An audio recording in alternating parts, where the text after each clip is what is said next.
Olá, eu sou Leonardo Mesquita, neurocientista comportamental, e hoje eu vou comentar sobre esse caso absurdo, que com certeza vai marcar para sempre a história do Rio Grande do Sul e a história do Brasil.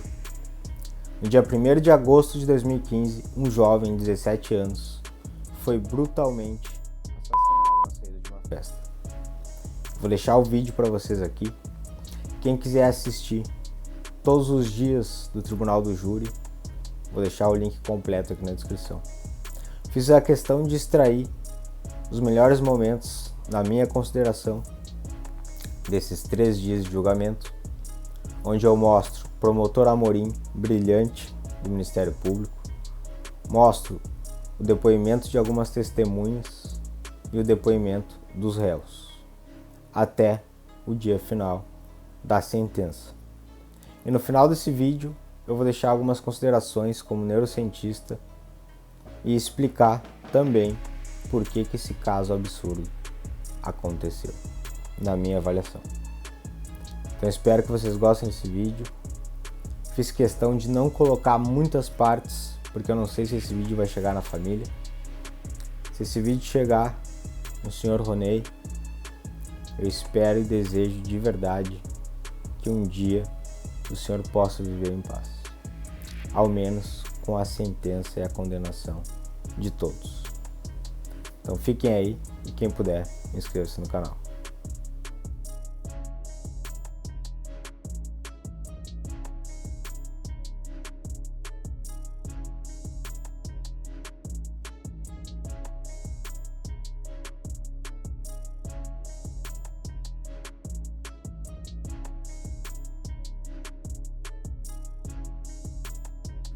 Então o senhor vai ser ouvido na condição de testemunha e, como tal, parece compromisso legal de dizer a verdade sobre o que lhe for perguntado, sob pena de responder pelo crime de falso testemunho. Tudo bem? Sim. Doutor Rodrigo, o senhor, acredito que o senhor saiba do que se trata a acusação. Sim. Qual foi o seu contato com os fatos? O senhor, como é que isso veio a seu conhecimento e quais foram as providências tomadas na Polícia Civil? Bom, então, à época, em agosto, no ano de 2014, 2015, eu era titular da Delegacia de Polícia de Charqueadas. Né? Tanto é que quando nós fotografamos o veículo no dia seguinte, há marcas de chute, garrafadas, vidro quebrado dentro do veículo, sangue, de tudo. O senhor visualizou sangue no veículo? Claro. Onde estava esse sangue? No banco traseiro. Certo. Porta-mala tinha uma marca de sangue que o senhor recorda? Porta-mala também. Tinha bastante sangue pelo veículo, nessa parte traseira dele, do banco, para o porta-mala. Eu não recordo exatamente onde agora, mas havia muito sangue, né? No espaço traseiro. Me recordo muito bem, tinha um carro, tinha uma movimentação na frente, mas uma movimentação muito tranquila de fim de festa. Adolescentes, namorados. Desculpa, gente, vou ter que usar. Como eu lhe disse, o senhor fique à vontade. Tá? Todos nós entendemos o... Nada de anormal, nada que chamasse atenção, ainda mais para mim que estava ali de frente para aquela calçada já há 40 minutos. E eu vou me abster de comentar a dor que eu vou levar até o último dia da minha vida.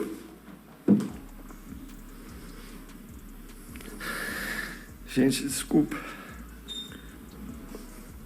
Não há problema. Esse foi um resumo dos depoimentos do delegado que assumiu o caso na época e do pai de Ronei Júnior. Há mais um depoimento de um segurança que vocês vão poder ver no link que está aqui na descrição, no canal do TJRS, e também os depoimentos dos 2 envolvidos no caso, que estavam dentro do carro junto com o Ronei pai e o Ronei Júnior. E a pedido deles, os depoimentos não foram transmitidos pelo TJ.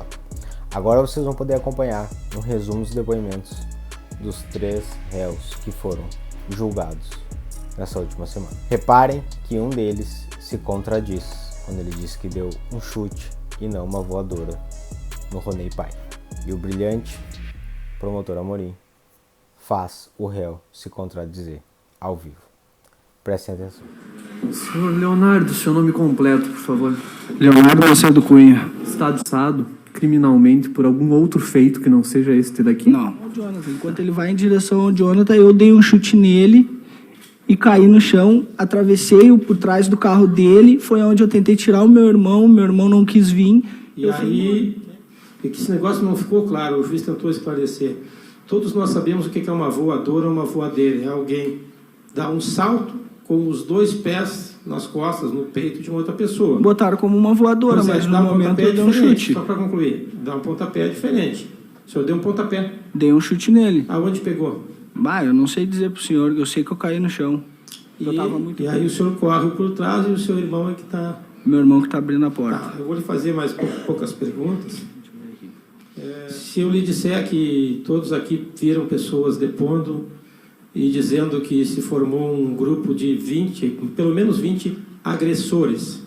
Não sei dizer pro senhor, porque quando eu dou a voadeira nele, chove um monte de garrafa. É muita garrafa, muita garrafa. Eu saí para trás do carro para me proteger, porque era muita garrafa, não sabia de onde vinha. Depois que o senhor dá a voadora... Só um pouquinho, o senhor voltou na voadeira agora. Agora confundiu tudo. Voadeira, eu quero saber se o senhor chute. deu uma voadora. Não, voadora chute, é bem claro. O senhor pula com os pés e eu dou um atira. chute nele. É que ele me confundiu por causa de voadeira que ele tá falando há horas. Não, mas o senhor falou agora, por isso que eu quero que fique esclarecido. O senhor deu um chute pontapé nele. ou deu uma voadora? Um chute nele. Sem mais perguntas. De alguma maneira relacionados com o 1º de agosto de 2015. O primeiro deles é a associação criminosa, com todas essas pessoas e mais alguns adolescentes.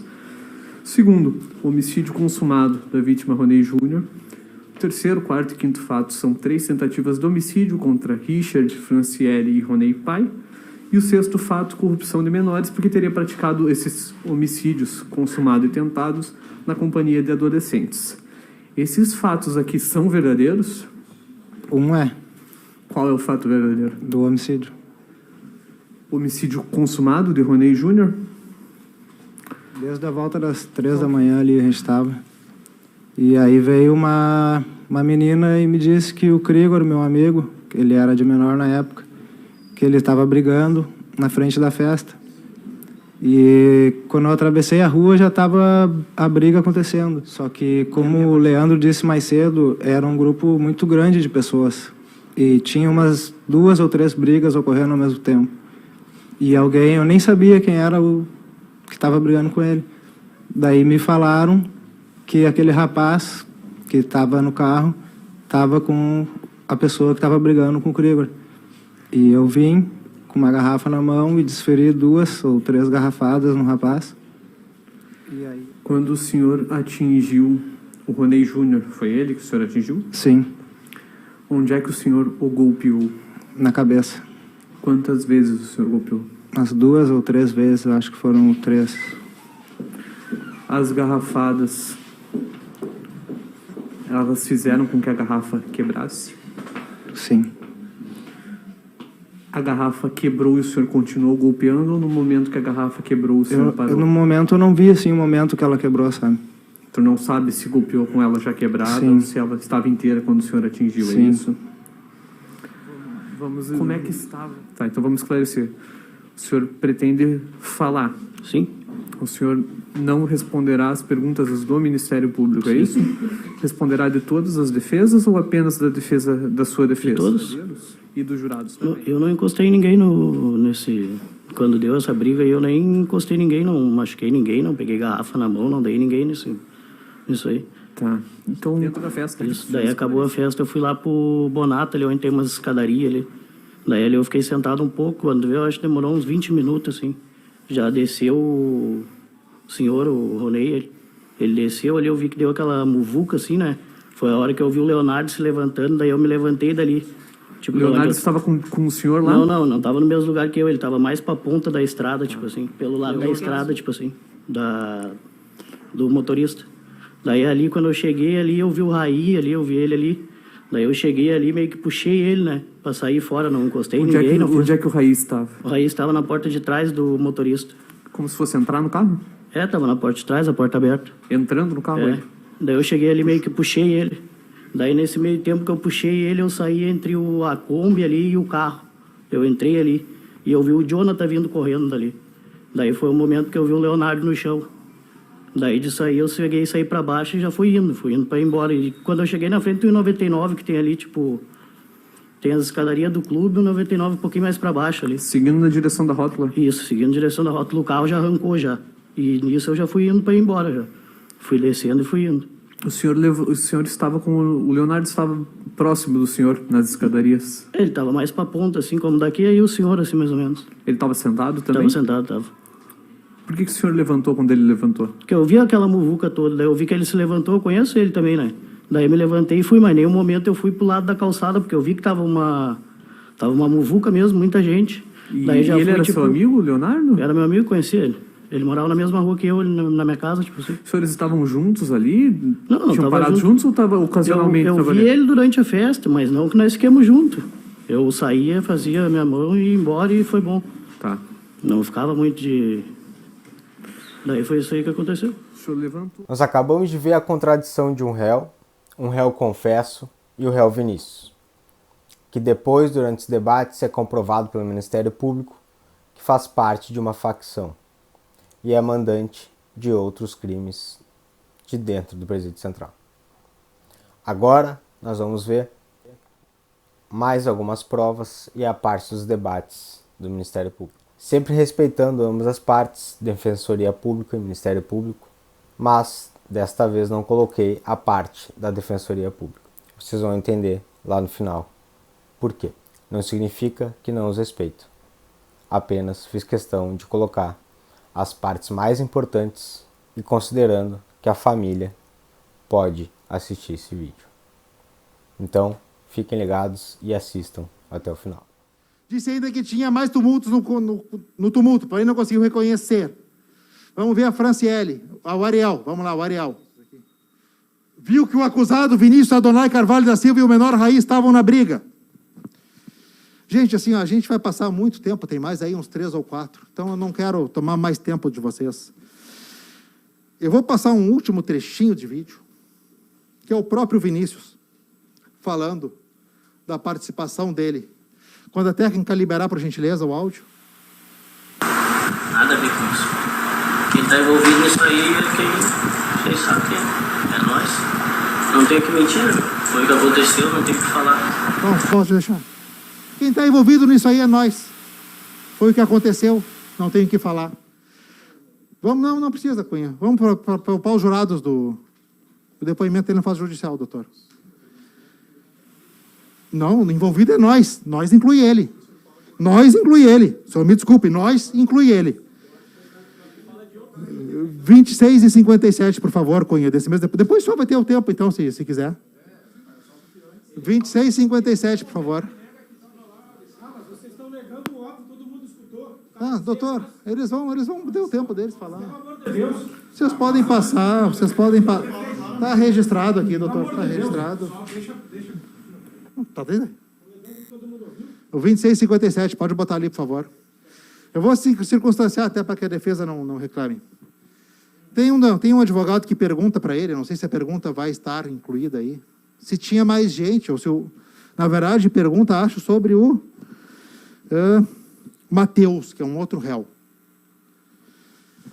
O advogado do Matheus pergunta para ele se o Matheus estaria envolvido. Pode soltar, por gentileza.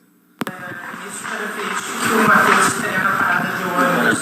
Consegue afirmar com certeza que o Matheus não participou dessa briga? Não participou. Consegue ter certeza disso? Afirmo, tenho certeza, o Matheus não estava. Não tem nada a ver com isso. Tu és amigo do Matheus? Conheço ele. Tu terias algum interesse em Nenhum interesse. Porque se ele estivesse junto, eu acho que ele tinha que pagar que nem a gente tem que pagar, né? Porque... Muito obrigado. Me parece que fica bastante claro aqui que o Vinícius assume a participação e a necessidade de ser punido pelo crime que ele cometeu. Doutor Amorim, agora que o Vinícius não deve estar sendo muito meu amigo, eu vou lhe passar a palavra aqui. O plenário é todo seu, doutor. E Pedro cortou a orelha do Romano. Pedro é o pai da igreja. O primeiro padre, o primeiro papa. E Judas nós sabemos quem foi. Muitas vezes palavras meigas, a voz mais fina, a vitimização, esconde o lobo na pele do cordeiro. E a recíproca é verdadeira. Aquele que pode parecer um lobo é o verdadeiro cordeiro. Eu precisava fazer essa referência, porque se tenta jogar muitas vezes com essa questão pessoal e não há nada de pessoal. O nosso trabalho aqui é absolutamente profissional, o meu e dos colegas. Se falou em ego aqui. De modo que nós podemos ver quem está atacando quem. Eu vou continuar fazendo o nosso trabalho, que é importante de esclarecimento, e espero poder fazer. Vocês veem que, apesar... Foi só eu dizer que era um democrata, eu não consigo falar, eu não engatilho 5 minutos de fala, colegas. Toda hora tem uma intervenção, é questão de ordem, é a parte, questão de ordem, é a parte. Podem ter certeza que depois, quando estiverem falando, se algum de nós pedir uma parte, alguma coisa, vão reclamar.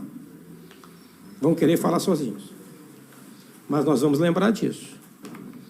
Bueno, eu estou aqui marcando 1h17, mas foi tanta parada que eu já nem sei mais como é que está esse tempo. Doutrina. Relação de causalidade. O livro juntado pela doutora defensora pública, doutor juiz. Defensora pública refere o exemplo de cima, parte vermelha, não a amarela que estava embaixo. Eu tirei a foto do livro dela mesmo, sem autorização. Cuida o código, no parágrafo 1º do artigo 13, de causa superveniente, relativamente independente, que por si só produz o resultado. Nessa hipótese, o agente responde pelos fatos anteriores. Exemplo de Nelson Hungria. Quem está falando não é o Nelson Hungria, é Francisco de Assis Toledo, citando Nelson Hungria. É um dizendo o que o outro fala. Depois eu vou dizer o que o Nelson Hungria fala. Ele falando. Tício, ferido mortalmente por Mévio, são nomes ridículos que se cita na doutrina jurídica, é levado ao hospital onde morre por efeito de substância tóxica administrada. Substância tóxica administrada por engano da enfermeira. A nova causa que por si só provocou a morte, considerando-se que sem a ação de Tício não teria sido Mévio levado ao hospital, ensejando o erro da enfermeira, é relativamente independente. Mas instaurou um novo curso causal, tal. Tá bem? Aqui embaixo. Se existe cooperação, a parte que ela não leu, ou conjugação de causas, mais de uma, partindo do pressuposto, por amor ao debate, de que a doença colaborou. Isto é, se a causa relativamente independente não produz por si só o resultado, ou seja, se a doença não mata sozinha, responde o agente pelo crime consumado. Mas não leu isso aqui. E aí eu sou agressivo. Pois nessa hipótese, costuma-se dizer que o resultado se insere na linha de desdobramento físico do encadeamento causal. Doutor, eu não disse que foi a doença. Aí não dá. Tá, eu volto então, não tem problema. Aí não dá. Eu não vou lhe apartear mais, não, prometo. Pode, já partiu um monte, mas deixa eu falar Posso um pouquinho. Posso apartear mais um pouquinho só? Não, aparte aí quando eu terminar o raciocínio.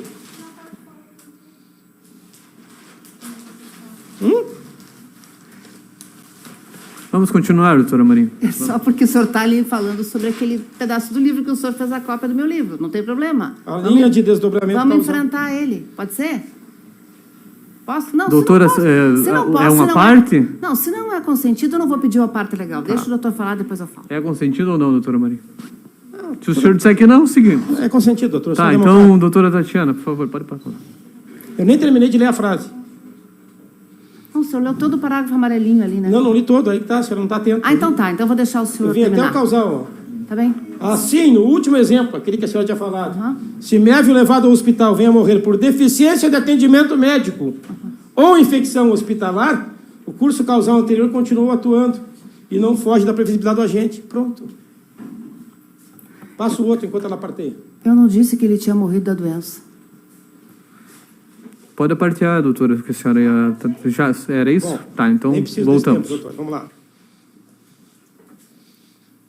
Vamos ver o que diz o próprio Nelson Hungria, comentários ao Código Penal. Ele dizendo diretamente, não alguém dizendo por ele. Vamos lá.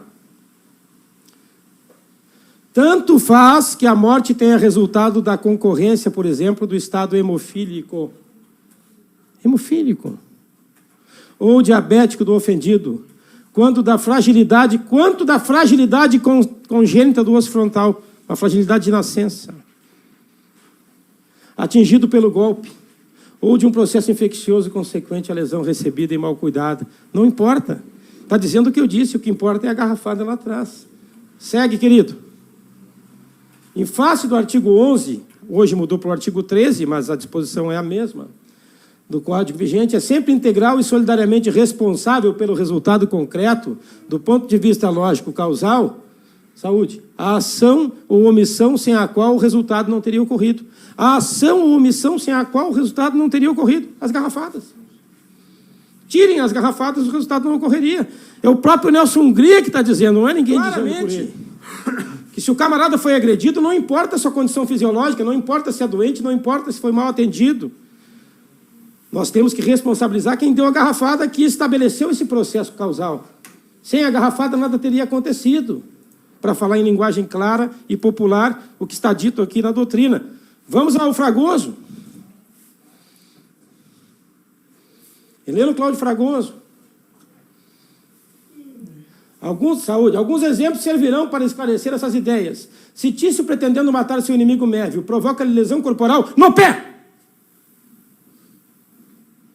a qual por si só não seria capaz de causar a morte, e Mévio, em consequência do maltratamento que recebe, contrai uma infecção grave e vem a morrer, não há rompimento do nexo causal. É evidente que Mévio morreu em virtude da infecção, mas esta se situa na linha de desdobramento do perigo causado pela ação. Isso aqui é doutrina, são os grandes doutrinadores. Mais adiante, para não dizer que estamos com os veteranos, César Roberto Bittencourt, hoje o mais festejado dos doutrinadores, creio eu, em direito penal no Brasil. O que ele diz? Causas relativamente independentes, quaisquer que sejam as concausas, pré-existentes, que é a doença, pressupondo a doença, viu? Para argumentar. Dando de lambuja, como diz o povo. Concomitantes ou supervenientes podem atuar de tal forma que poderíamos dizer auxiliam ou reforçam o processo causal, iniciado com o comportamento do sujeito. Há, portanto, aquilo que se diria uma soma de esforços, uma soma de energias que produz o resultado. Por exemplo, a vítima de um determinado ferimento,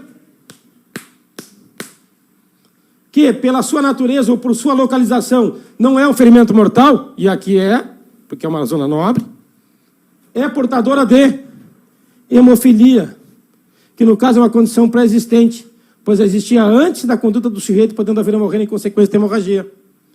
Não se pode afirmar que, suprimindo hipoteticamente o ferimento, a morte teria ocorrido da mesma forma. Diz exatamente o que eu disse. Se a vítima não tivesse levado a garrafada, mesmo sendo doente, ela estaria hoje aqui viva. Não haveria júri, não haveria processo. Mais claro do que eu estou sendo é impossível. Bom, pessoal, esse caso é pesado, absurdo e muito triste. É difícil fazer uma consideração quando se tem a morte de uma pessoa tão jovem. E o pior, Roney Júnior não tinha nada a ver com a história.